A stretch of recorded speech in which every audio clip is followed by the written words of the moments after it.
He's having the best season of his career.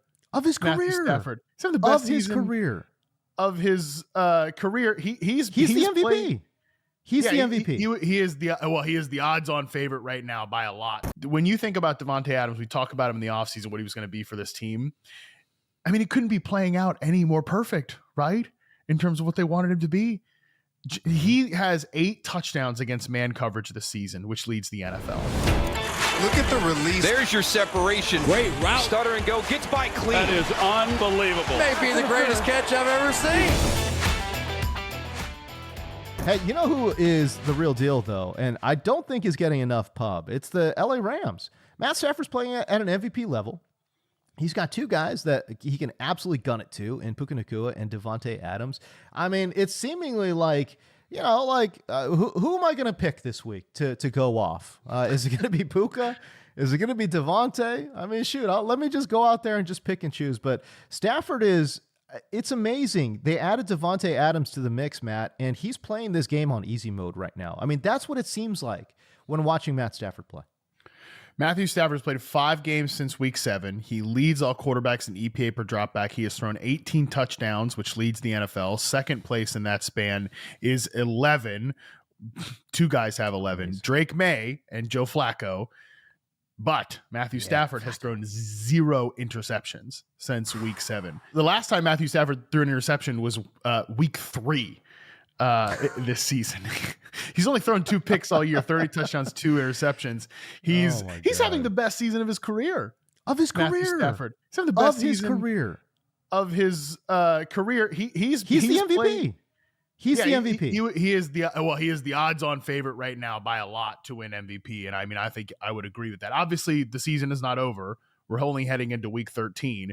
The big games, the important games are coming now.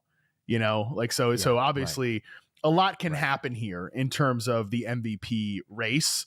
But right now, yes, if the season ended today, which is it does not, he would be the MVP of the NFL. Really, the MVP is the immortal chamber, James, as we have said on this show. I continue to say, buddy, you're close. You need to get in. You got to get in that immortal chamber. Your shoulder, whatever. My shoulder's my shoulder's so banged up, bro. I need to get in. You need to get in.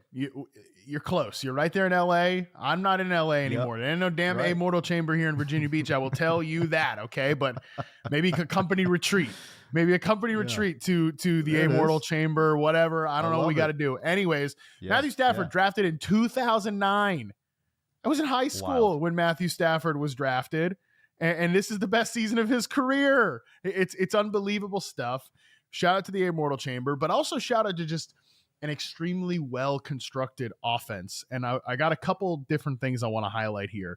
First of all, we're going to get into Davante Adams. So I want that to kind of be the central point of this discussion and why he is both a great fit here and aging so well. But I do want to touch on the Puka Nacua part of this, which is if you look at Puka Nacua's route participation over the course of the last few weeks, it had been dropping down. He was at 85% the first 5 weeks of the season when he was going absolutely nuclear. Then they went away from some of the stuff they were doing early in the year. 1, because Puka was hurt, but 2, because of the 13 personnel craze that they kind of went on there.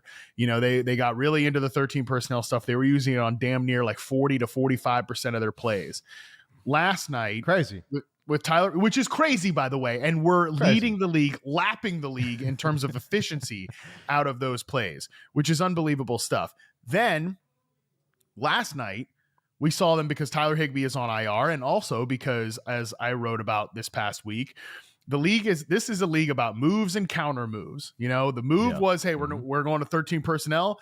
Then last week, Seattle actually shut them down in 13 personnel. They were terrible out of those packages the last week. So it's like, okay, well, this week we're going to come out here and we're going to play a bunch of 11. They dropped back out of and 12 personnel as well, but they played a lot more 11 personnel. They dropped back out of 13 just twice all last night. And then Puka Nacua's route participation shoots back up to 86%. So it was at 64, 62, 75, and then 86% this past week's game. He's targeted on 35% of his routes. He's over 3 yards per route run. Puka Nacua goes crazy to 97 yards in a game that they barely needed to do anything to win because the Bucs are falling apart. So that's one part of it. So that's just where the Rams are right now, why they're such a good team and why Sean McVay is so good at this, because within the same season, like we were just talking about in the last segment, the Eagles, it's like we're 12 weeks into the season. When is there going to be any modicum of adjustment? Nothing. And yet then the Rams, it's like we're doing this and then we're doing this and then we're back to this and then we're doing this, now we're this and they're all throughout the season. That's why McVay is so good at this. Yeah. The Davante Adams part of this though is also really important here, because when you think about Davante Adams, we talk about him in the offseason, what he was going to be for this team. I mean, he couldn't be playing out any more perfect, right? In terms of what they wanted him to be. He has 8 touchdowns against man coverage this season, which leads the NFL, does Davante Adams. 8 touchdowns against man coverage. And he's consistently the answer on the backside. He's exactly what Odell Beckham was for this team when they made the Super Bowl run, but a better version of that, because Davante Adams, this version of Adams is a better player even than Beckham at that point, diminished player coming off the injuries. So I just think like it's worked out perfectly. And there's a lot of things to talk about here, but he's a particularly good player to talk about, like his game aging, because he's the type of guy who's aged really well. What has he done to kind of sort of maintain that edge, right? Because I don't think, to me, when I watch him, and like, you know, the funny thing about Davante is that when he was a supremely gifted athlete, he was unstoppable, right? Like he was a supremely gifted athlete, and then on top of that, he had the technique, right? And he understood leverage and how to move defenders around and do all and he's still doing those things, Matt.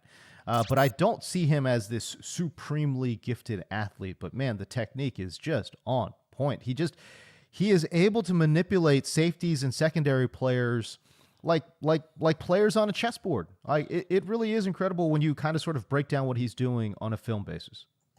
Yeah, and I think you nailed it there in terms of what he is from a technician perspective. And, you know, I think Adams, when he came into the league, he wasn't any sort of freak, right? I'm looking at his mock draftable data right now.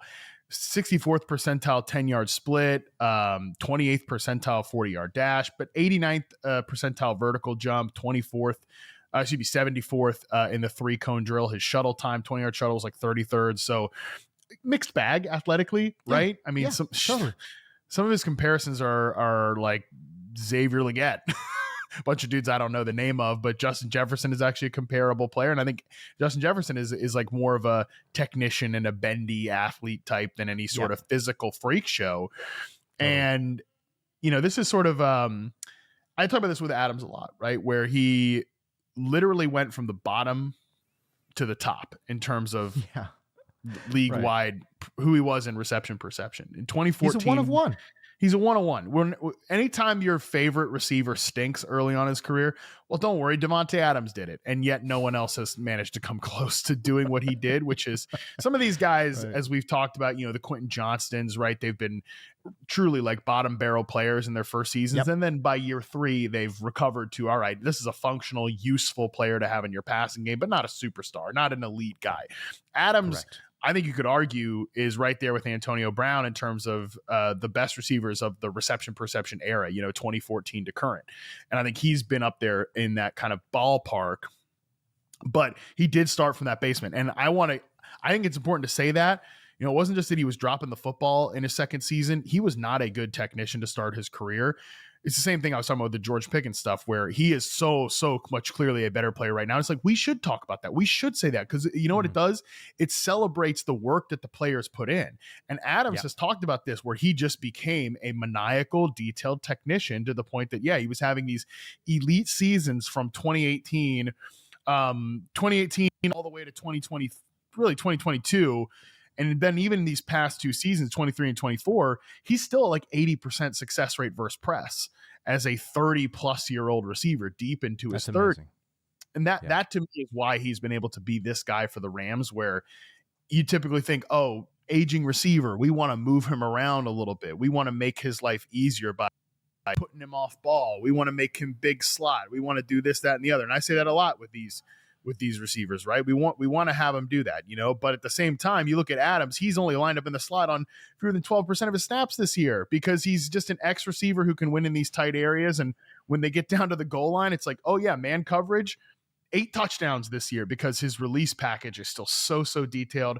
And he has a quarterback who might as well pause the play and take the football, walk it over and put it in his bread basket. Like 9 times out of 10, the fade route stinks.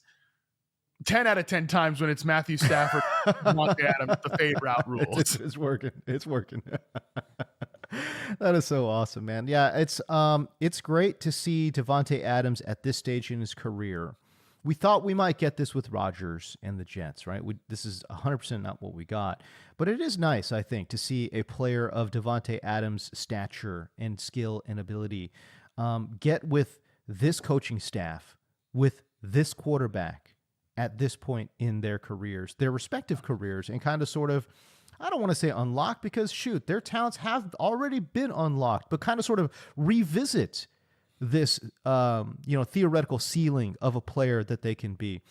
And honestly, Matt, I think if you watch football and you love sports and you love this sport in particular, that is all fans are ever going for. Fans, the only thing that if you're truly a fan of the sport and not a team, but the sport, all you are ever chasing as a viewer and spectator is ceiling. Can a player get to their ceiling? And there's very few instances where they actually get to their ceiling. And at this point in their careers, I think what is so fun about the Rams is that they're working with a genius offensive mind in Sean McVay and Matt Stafford and Davante Adams at this stage in their careers, illustrious careers, have reached their theoretical ceilings again. And that, my friends, is a lot of fun to see. I think a great point. And I think when you look at this team, how like Matthew Stafford, he wasn't going to finish his career like this with the Lions, right? You talk about God, no. This he is would have what retired 2 years ago. Oh, if that. Does he make it that far? And obviously, the Dan Campbell version of the Lions, maybe it would have been a different story. I don't know. Dan Campbell's obviously great, but he just for years and years and years was this like kind of lost in the wilderness quarterback where the highs were so high, but the lows were low and they didn't win anything. And now he's just like this deep into his career again. He's drafted in freaking 2009. This deep into his career, he's that ceiling player. That's what everybody that loves the quarterbacks who are high variance, this is what they're holding on to, that at some point they're going to have that season, Right. And he's become that player here. Davante Adams is still completely maximized at this point in his career. And like Puka Nacua too. Does Puka Nacua become Puka Nacua on any other NFL team? I really don't know. I think the answer is probably no. So it's just, that's what's so cool. And I agree with you. It's these, the league is full of really talented players, man. And yet there's so many guys that just don't get maximized, go through their careers and just missed opportunities. They don't get maximized. And again, I think it is kind of similar to your point about just loving the sport and all of that and seeing a guy in a perfect role where everything comes together. It is just so beautiful. I think it's been beautiful for Stafford through the whole time in LA, but especially this year, it's beautiful to see with Adams. And I will also say again, to make the George Pickens comparison, it's great to see him getting maximized where he is right now. I mean, that's that's my favorite part about football is when someone manages to get to a place where it's just, hey, it works here. It wasn't going to work everywhere, but it works here. And I think that's been cool to see with like Davante Adams not having this season. If he signed with some team that needed a vertical receiver, like an X receiver, he wouldn't be having the season anywhere else. He has 22 end zone targets on the year. Pickens is 16. He has 16. He's second. Throw it to him, man. Throw it to him. He's going to make a play. The veteran's going to make a play. I love what this team is doing. And Stafford, I think if he ends up winning the MVP, very much well-deserved, man. Very much well-deserved. I love it.